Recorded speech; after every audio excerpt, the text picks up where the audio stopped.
Hello friends, welcome back to my channel. కొత్తిమీర టమాటా పచ్చడి ఈ విధంగా చేసుకున్నారంటే రైస్లో కానీ టిఫిన్లో కానీ చాలా బాగుంటుంది టేస్ట్.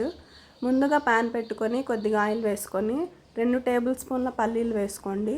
అలాగే 2 టేబుల్ స్పూన్ల ధనియాలు, 1 టీ స్పూన్ ఆవాలు, 1 టీ స్పూన్ జీలకర్ర వేసుకొని ఫ్రై చేసుకోండి. మీడియంలో పెట్టుకోండి. ఇంకొక చిటికెడు మెంతులు వేసి వేయించుకోండి. నెక్స్ట్ అందులో పచ్చిమిర్చి, ఎండుమిర్చి ఒక 5 వేసుకోండి మీ కారానికి తగ్గట్టు.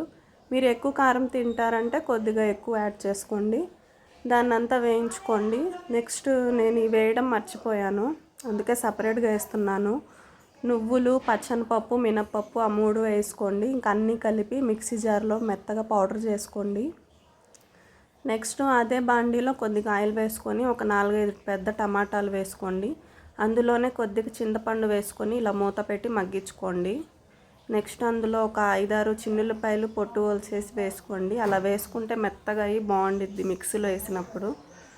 అందులోనే ఒక పెద్ద కట్ట కొత్తిమీర కడిగి శుభ్రంగా టమాటాల్లో వేసుకోండి. టమాటాలు కొంచెం మెత్తగా ఉంటాయిగా. తర్వాత కొత్తిమీర వేసుకొని ఇలా మూత పెట్టి మగ్గించుకోండి. మెత్తగా అయిపోయాక చల్లారి పెట్టుకొని మనం మిక్సీ వేసుకున్నాముగా ఆల్రెడీ పౌడరు, అందులో వేసేసుకొని కొద్దిగా సాల్ట్ యాడ్ చేసుకొని మిక్సీ పట్టుకోండి. మరీ మెత్తగా పేస్ట్ లాగా వేసుకోకండి, టేస్ట్ బాగోదు. కొంచెం లైట్గా ఉండేలాగా పలుకుల్లాగా అలా వేసుకోండి.